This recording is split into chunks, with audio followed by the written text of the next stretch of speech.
Okay, I'd like to call to order this work session of the Anchorage Assembly. Our topic are the boards and commissions ordinance. The table.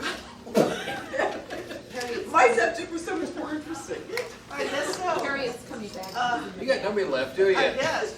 Would you like to start with identifying yourself, Mr. Flynn? And Maddie, do you want to come join us at the table? We need to. From the team. Paul, do you want to? Paul Honeman, Anchorage Assembly. Dick Trainee, Anchorage Assembly. Harriet Drummond. Debbie Oceander is over there. Larry Baker. Dennis Williams, School Attorney. Thank you. Thank you very much for this. Basically, what happened, I heard from a couple of assembly members with potential concerns about this ordinance. I asked for help, and Ernie was the only fellow who jumped up, and so Ernie and I met, and Barbara sat down, and we met with Larry, and we've come up with an S version that probably isn't perfect, but I think it's a little bit of an improvement, personally, over what was originally presented. Do you want to walk through it, or do you want to just? Well, maybe I could just give a little background piece Okay. for the remaining ensemble here. Going back to unification days, there, when we wrote our charter, we provided in unification to sunset boards and commissions on a regular basis.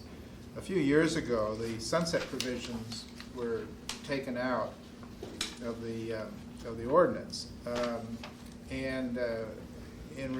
this process started about 9 months ago. In review, we found that the item at the very top of the list, which we sold the utility about 25 years ago, was still in code. So that kind of tweaked us in the legal department to really look at the code and see what's there, what really needed, the code really needed to be updated. And so this has been a long process, and we tried to look at everything and see if there were things that really were probably time for them to ride off into the sunset, or to stay, or just need to be repealed because we don't even have them anymore. There's no members, and they've just been sitting there in code. So this is a combination of, after meeting with Debbie and Ernie, of those recommendations on the 2 pages, and kind of just a short synopsis as to the rationale.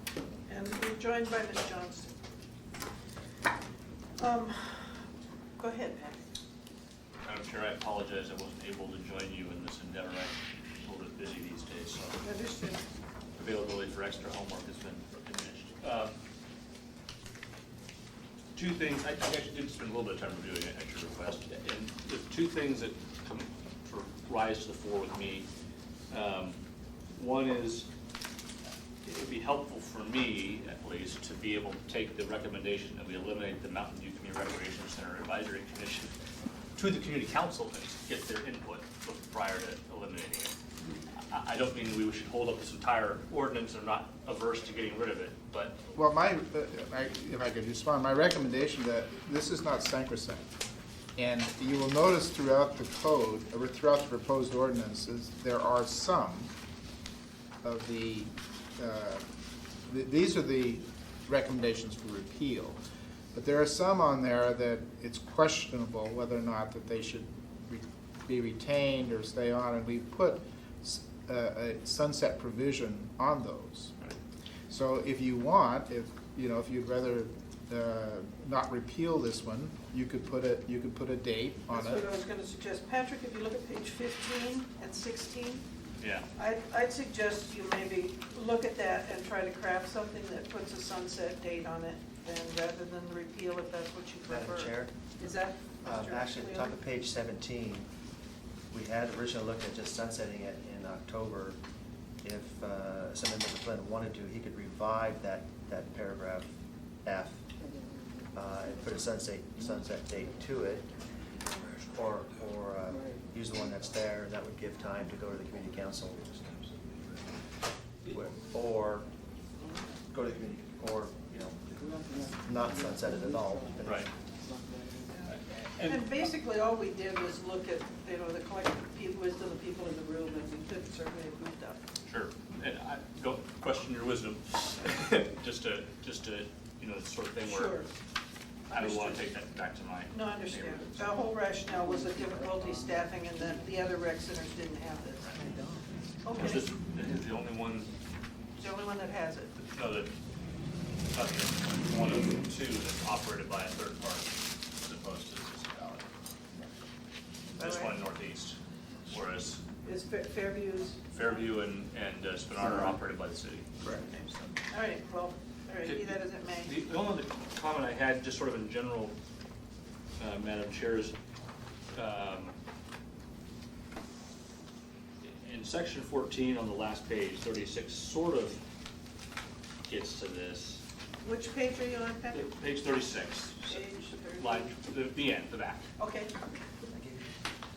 I would like to see section 14 strengthened a little bit in terms of, rather than just a notification by a memorandum of an impending sunset, I would like to see that actually as a resolution or an ordinance perhaps, you know, with an extension of the sunset date and then a recommendation from the administration as to whether it should be extended or not. And then we actually have an affirmative vote to either extend the sunset or terminate the board. rather than the assembly staff having to create the ordinance. Right. And the reason for that is, you know, aims are kind of hard to follow, particularly for those who aren't familiar with our procedures. And they could be dropped in on the addendum or even laid on the table. Not that would ever happen. Not that we would ever do it. And it does say 90 days, right? But I think it would be easier for somebody who had an interest in a particular board or commission to track it if we were taking an affirmative action on an ordinance. I know it's a little more Comment? cumbersome, but I guess the question is, if you want the clerk's office to take on the responsibility for making sure that happens, I would defer to her. We can certainly draft it or request it, but we wouldn't necessarily track these dates. We would leave that to the clerk's office, so if you And want. I did, this was my primary concern going in there, is that we maybe lose something, and I didn't want to burden our clerk anymore. Barbara indicated she would have no problem with it because it would automatically come up on her calendar. But I hear what you're saying, you want more than that. well, I'd just rather see us vote. Do we want to keep the Anchorage Telephone Utility Labor Board or not, right? I mean, this time we would clearly be I hope voting. maybe you'll say no. On this one, we're clearly saying we don't want it, right? And that's, you know, public stance as opposed to an aim being, you know, received and we just don't do anything and no one notices. That's my only concern. Okay. I'd like to recognize that Mr. Crowley has joined us. Just a minute, on that point, LB, did you want us to join Ms. Gray Jackson? Thank you, Madam Chair, sorry. I just want to make a comment. I am adamantly opposed to combining the School Budget Advisory Commission and the Budget Advisory Commission. It's two, yeah, there is one tax cap, how some people like to put it, all right, but they're calculated separately, but that's not even the issue. It's just important to separate the two. General government and that side of the budget is very, very, very large, and it constitutes a separate commission. And I've had lots of calls from constituents who just don't want to see this happen, and I happen to agree with them 100%. And I hope that what I have to say matters. Thank you. Would it Madam Chair. help if we shared a little bit of the discussion we had on this? Because I I just came read in with the this. same, Yeah, go for it. I came in with the same concern, basically. And there's representatives from the school district here who could certainly weigh in on it. Basically, my understanding is the way this would process is there would be one budget advisory, but it would be broken into two groups, where there'd be some folks who just did school district, and some folks who maybe just did the city, or put more time in than the other. Would you, either of you like to comment on it, or what your experience has been? For the last few months, the School Budget Advisory Commission and the Budget Advisory Commission have been meeting in concert. That occurred after the municipal budget was approved, and so largely the only thing of concern was the school district budget. And so there's been some discussion about how to organize it with Cheryl and Marie and I have been at each of the each of the meetings and had some discussions with the members. Mr. Trombley, of course, was there at the time also. There hasn't been specific discussion within the group of whether or not there would be a distinct segmentation. But to the extent that it can be worked out, there are probably some efficiencies between having a single commission from our perspective. But there's a lot, the scope of the work for the municipal budget and the school budget is largely in that same similar time frame. So there's certainly a good deal amount of work that will have to occur at the same point.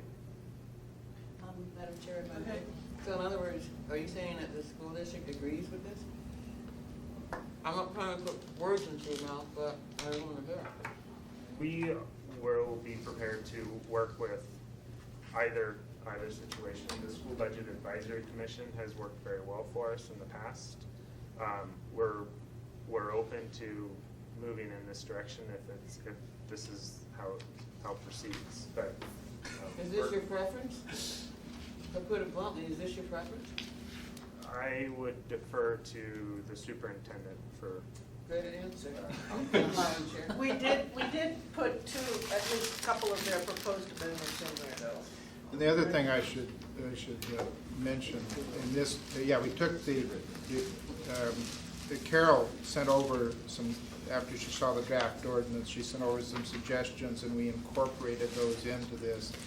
And we took the Budget Advisory Commission and actually increased the size of it, so that in order to be able to have a bigger working group and they could divide into subcommittees, we took those suggestions, and I think Mr. Trombley perhaps since he was chairing the Budget Advisory Commission, is working with this. I think we've been doing this collectively with the two groups since January, actually. So, but I'll let him speak for himself. He can speak for himself. No, that's right. No, I appreciate it, Larry. I apologize for being late. I would say that combining the two is okay, because when we were meeting, we had a chance to talk with the School Budget Advisory Commission, and we put down basically a rough time frame and said, what we did for the municipal budget for 2011's municipal budget? Yeah, for 2011 municipal budget. Could we do the same thing for the Anchorage School District budget with the combined? And we looked at time frames, and with the rough time frame, it was fine. We could get both accomplished, or I should say the boards could get both of them accomplished.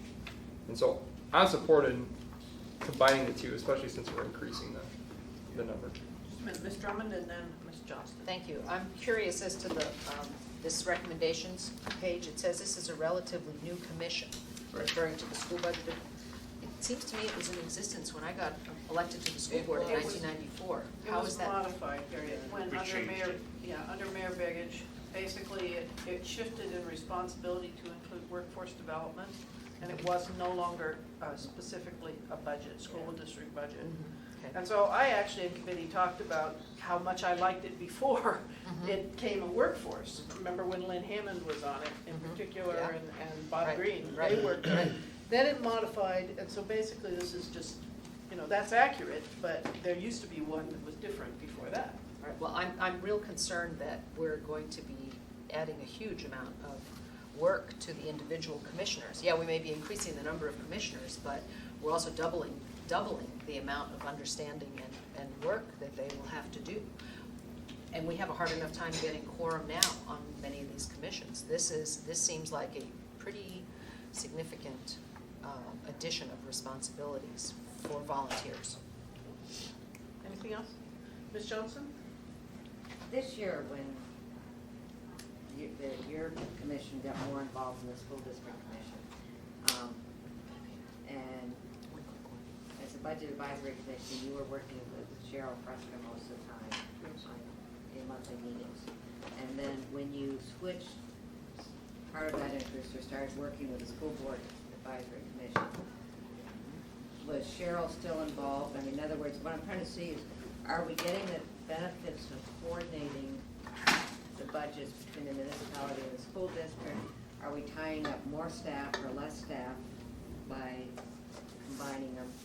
And the impact, again, as far as the commission itself, as far as time, would you see this as something where the commission members would take, some commission members would take the school district budget and others would take the municipal budget, and it would just be a matter of when you met together, you'd be sharing information? Those are kind of 3 or 4 different questions. Is that to Larry or to? Actually, it's more to Adam, just because he Well, like I went said, through this sure. process. Well, like I said, with the rough outline of how we set things out in order to accomplish both budgets, of saying, could we, as a BAC, could we support this combining? And so there would be a group that was focused mainly on the school district budget, and there'd be a group that would focus mainly on the municipal budget. However, if you time it properly, you'll be able to have the majority of the commission members focused on the school district budget and then shifting over to the municipal budget, or it would reverse, I can't remember. So, and to answer your other question, Cheryl would meet with us consistently, and the only other staff that would meet was, and I'm sorry, Chad Steiger. Carol would come every once in a while, but not on a consistent basis. So as far as on the municipality side, we wouldn't have additional staff that would come other than Cheryl.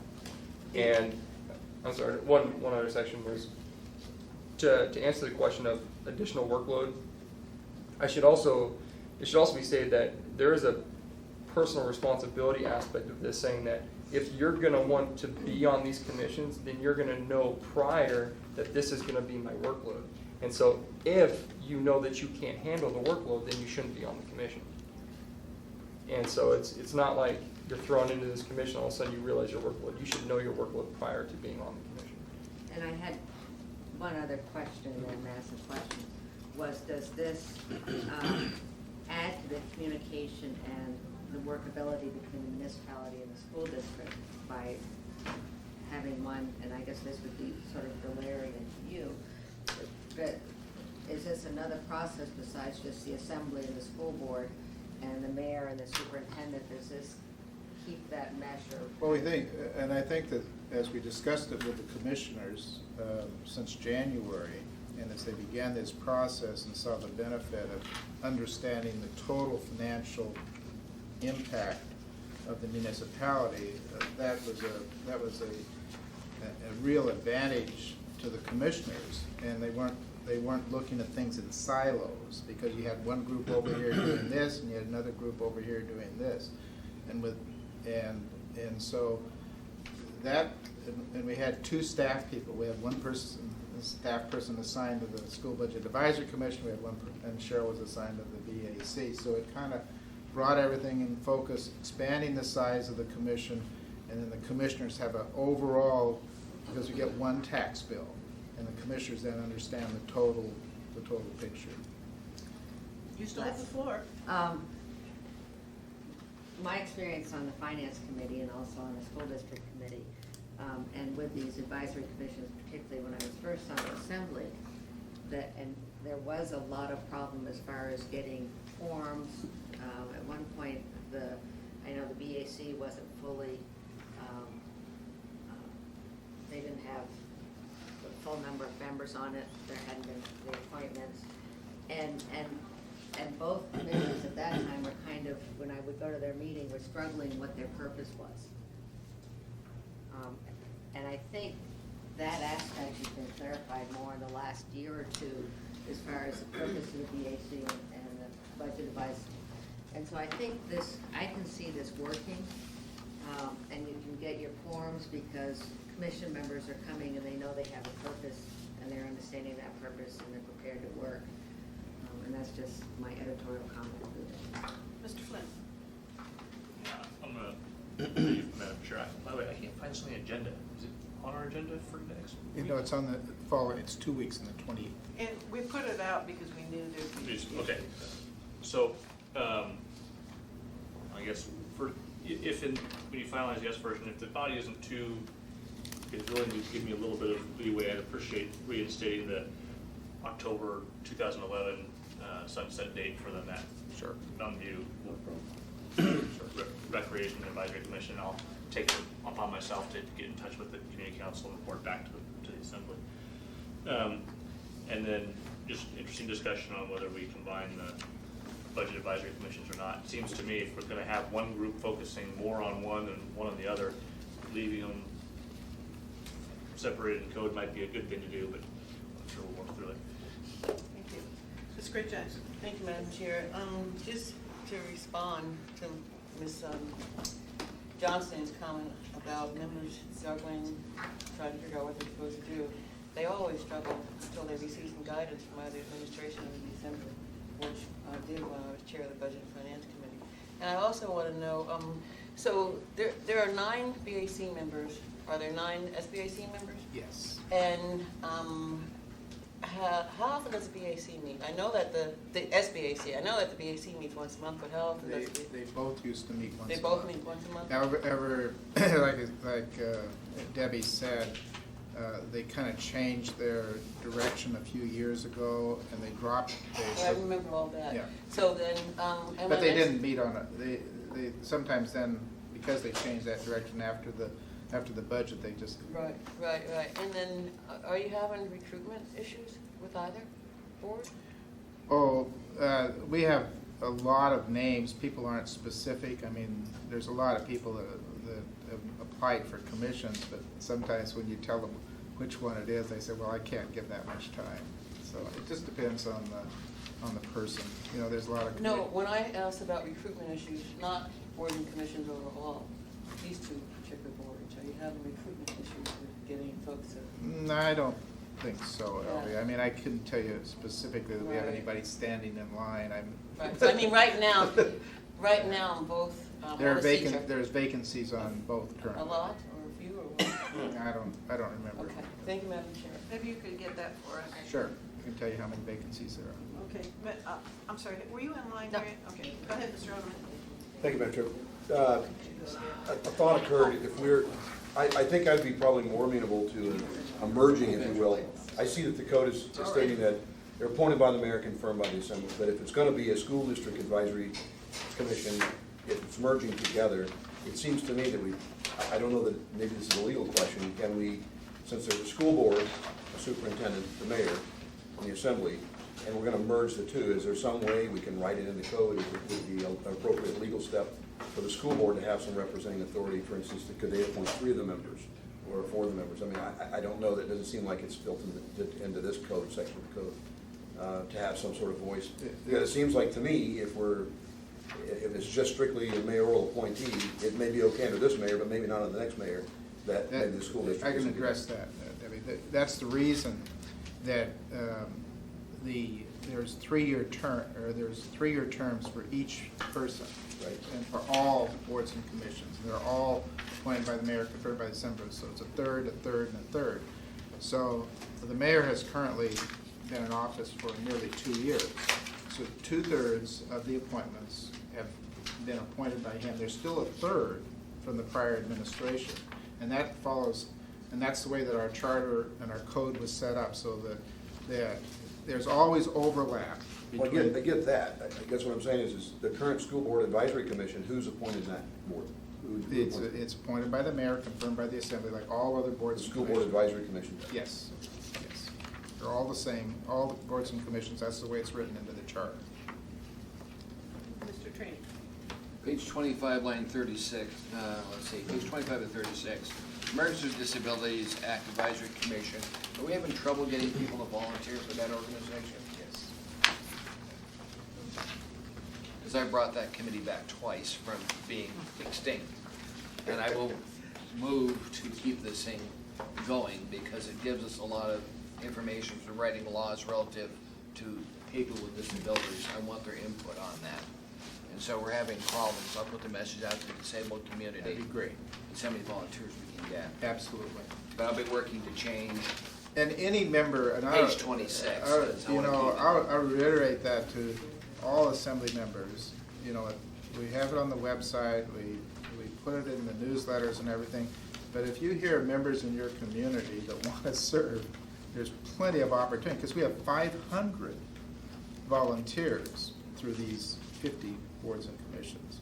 So there's lots of opportunities for people that are willing to. How many vacancies do we have on that Oh, I don't know, Dick. I mean, Just give me a call, let me know. yeah, I think that actually, I'll find you people. yeah.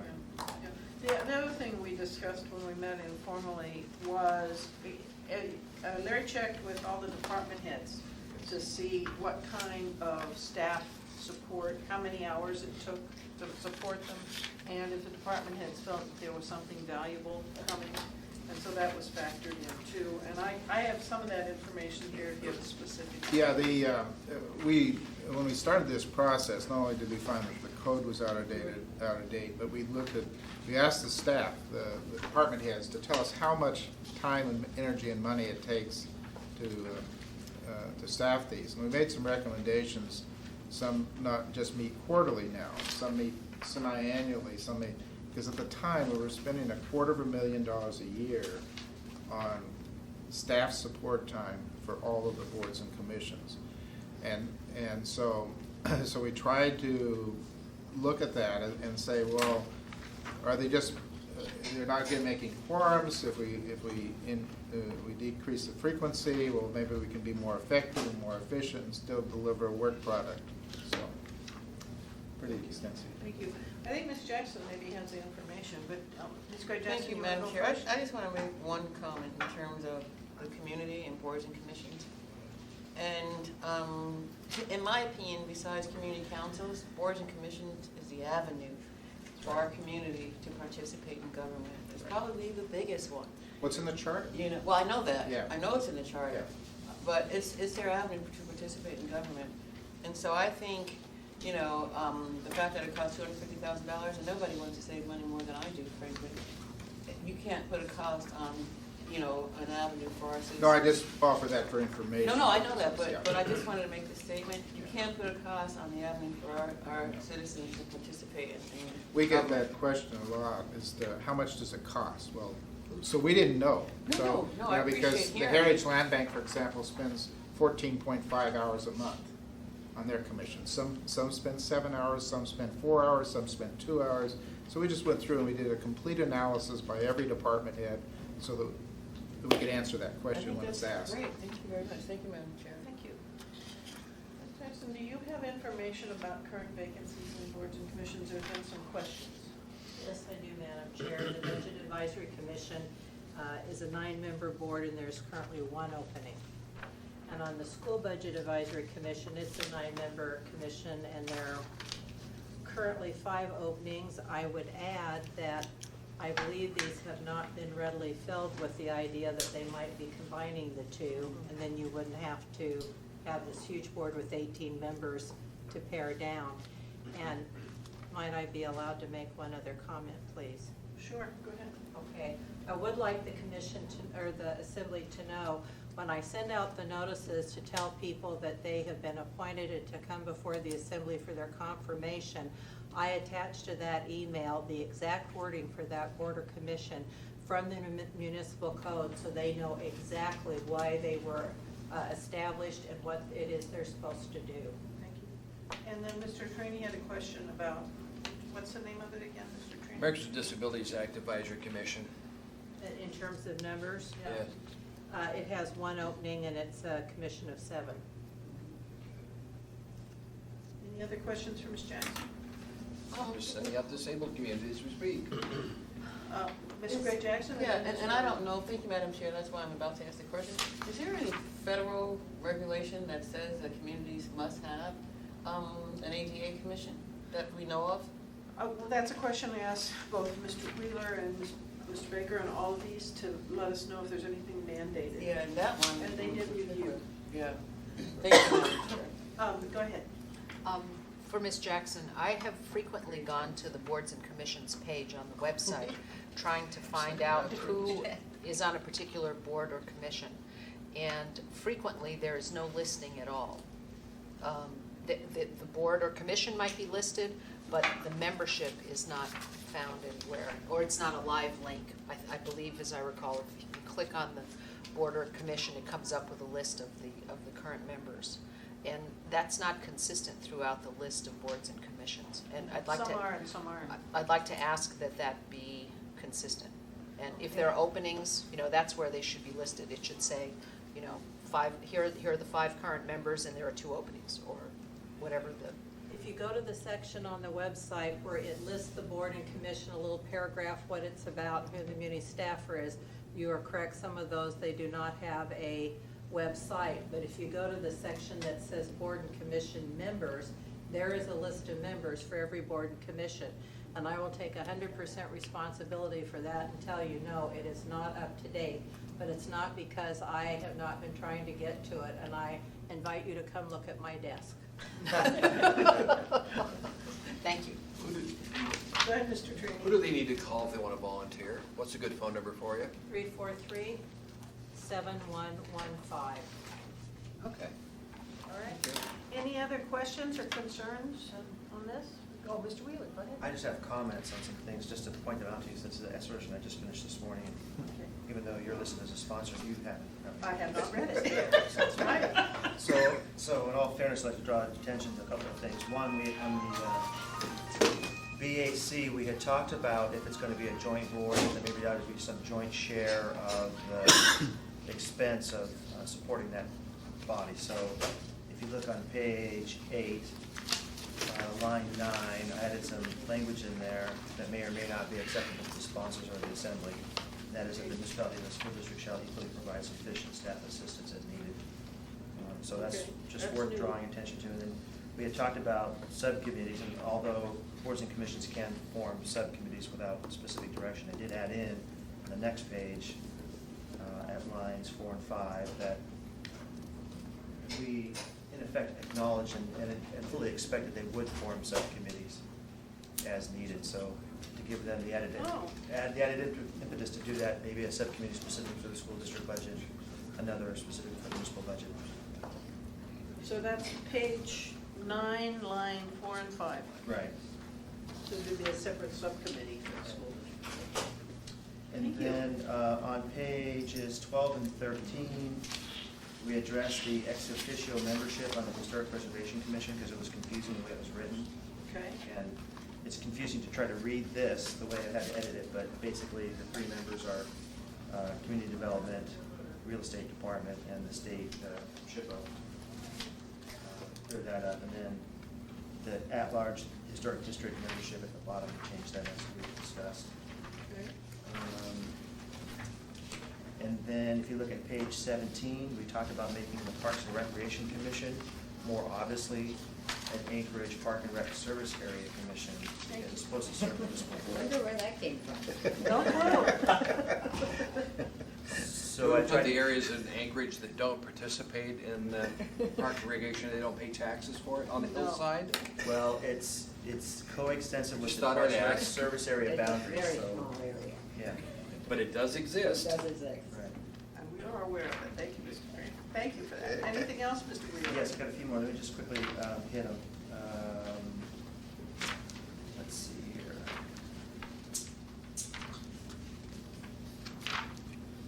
Okay, if you turn to page 30, right in the middle of that page, you'll see a bunch of changes there in bold and strike-throughs. This was to make it more clear that the Solid Waste and Recycling Advisory Commission actually had some recycling components to its duties. And I asked you to do that because you see that we're getting rid potentially of the Recycling and Waste Reduction Advisory Task Force with the thought that this commission can do that too. That's why it was. So I grabbed a couple of meat and potatoes out of that section and moved them into this one. That was combined responsibility. On that point, Mr. Trini? Just on this sheet of things, when you have time, I just want to ask, we really can't get anybody to volunteer with the Women's Commission? I find it odd that we want to get rid of it because we can't get people to volunteer for it. Well, the discussion inside our group was what specifically has come of it? Why is there no men's commission? And I know based on at least my experience in the school district, we had a whole lot of concern about boys' graduation rate compared to girls. And boys, I know in colleges now, women are graduating Outnumber men. more than men. And I used to just freak out when you'd go to 7th grade honor society. It's all girls. It's all girls. So I personally think there's a lot of challenges for young men in our society anymore. So anyway, I thought, I had never heard anything from the Women's Commission on any issue. So maybe somebody else has and they Well, I'm can't. just looking at this one, it said we're having trouble getting volunteers, so. I hear you. Anyway, that was my rationale. She's got her hand up. Drink beer and watch football is what we do. But It's a all men's due commission. respect, you can believe it. When people do not apply, women do not apply for that commission. And in fact, a man could serve on that commission if he so desired. It is very difficult to get applicants, and on people who apply in general and just say, I want to serve on a board or commission, I don't know which one. When I ask, do you want to serve on the Women's Commission and what they do, they consistently say no. It is difficult, Mr. Trainee. Okay. Thank you, that's what I can't tell you why, needed. but it is. I just find it odd. Okay. Good. And Just then- to add to that, our daughter got an award from the Women's Commission back in the 90s. And I asked them what they did, and they said, well, we don't really know, but we saw an opportunity, so we thought we'd give your daughter an award for Women's History Month. So I just, I think this has been going on for a while. Almost like when my I- sons that put in for left-handed It's kind of like the scholarship. ATU board. I would give out Miss Elsie Andrews' Okay, comments. I'm sorry, Mr. Wheeler, we interrupted you. Sorry, Mr. Green. No, that's right. On page 31, there's the Watershed and Natural Resources Advisory Commission. We had discussed whether or not this was a commission required for purposes of net desk permitting. According to Christie, no, but in fact, this is actually staffed by Thee Tobish in physical planning. So she had no particular opinion on it, but she did say that it wasn't tied directly to a federal or state requirement that she was aware of for her purposes. So I have a message into Thee. I see that he's sent me a message back, but I haven't had a chance to listen to it. So that one we may or may not recommend that one to come off as well, as soon as I get a chance to talk to him about it. So I haven't made a change yet to that one. And then at the last pages of 34 and 35, those are just changes to catch up with the other changes, so that the regulations don't have to be amended later on. Okay. So nothing major, they're just technical. Okay. And then it wasn't clear to me whether or not there was consensus on section 14 on the last page as to whether the municipal clerk would or wouldn't do for the assembly 90 days out. So I will stand by, I guess, unless I sponsors thought want we- to get back to me. Mr. Holman? I thought we had agreed that Well, Mr. Flynn brought up. it'd be a vote, one way or the other, vote whether we continue or vote whether we don't. Well, Mr. Flynn brought that up. I don't know if there's a consensus on that issue or not at this point. So if someone will, I mean, obviously you can't make a per se decision, but if someone wants me to write up an amendment or to add something to that version. Could you to the write up an sponsors. amendment? Okay. Thank you. And then, go ahead, Ms. Gracie. Thank you, Madam Mr. Chair. Trainee. Ms. Jackson, I really appreciate your comments concerning the Women's Commission, but, I don't know, a few months ago, the Assembly, I believe it was unanimously approved, state legislation to reinstate the State Women's Commission, or whatever it's called, but this isn't gonna go over really well. That we're supporting it at the state level, but getting rid of our own Women's Commission, just as a point of interest. Thank you, Madam Chair. Thank you. Mr. Trainee. Madam Chair, section 11, a little off the table probably. I have a quick question on this artwork. The percentage, do we have a requirement that there Page be any 34. fees to maintain this public art? They're talking about projects over $1 million, but I don't see any money attached to it, to maintain it. You know, I mean, so many times I've seen artwork fall into repair because there's no money to We maintain it. spent a lot of time. with it. Mr. Friedman has brought that up several times from the school board. And it has been, as far as my recollection, it's a problem with the state law that needs to be addressed. That was my memory, but I don't know. Could we ask the Department of Law, Madam Chair, to take a look into it? I think they have, but you want to comment from the school district side? Because you guys talked about this a fair amount. We do, we have considerable issues with this, with the 1% for art. And I believe it is a problem with the state law. That was my memory. Could we ask our city attorney to take a look into it for us? Mr. Wheeler? Mr. Rue, if you would, I'm just interested in, is there a mechanism to set up a fund to pay for this art to be maintained? It's nice to do this art, Yeah. but if we don't have any money to maintain it, it becomes useless. And Mr. Wheeler, if you look back in your records, I think the previous municipal attorney did that, but I don't know exactly. Madam Chair. Yeah, I had a conversation with Jocelyn Young quite some time ago about just this issue. And it seems to me that when we approve O&M increases for, say, a school project that includes 1% for art, some tiny piece of that O&M needs to be assigned to the artwork. We talked about that before. Ms. Young was busy raising money for these improvements by sales of posters, something, I forget what it was she was Yeah. doing, but she was scrambling to find maintenance funds. No, I And think we in fact, I agree. think she succeeded, because I believe the city spent a significant amount of money to improve the artwork at the Fairview Recreation Center Sure did. recently. But if we could just Yeah. have Dennis Yeah. take a look at Yeah. it, if we need to change the state law, Yeah. then let's bring it forward on our legislative list for the next legislative session. I'm concerned we have so much artwork but no money to maintain it, why do it? Sure, I think we all agree with the concern. I do remember we've talked about this and we hit some impasse, and I don't remember what it was, but thank you. Yeah. All right, any other general comments or concerns or questions? You guys, no? All right, with that, we'll adjourn 15 minutes early. Yay.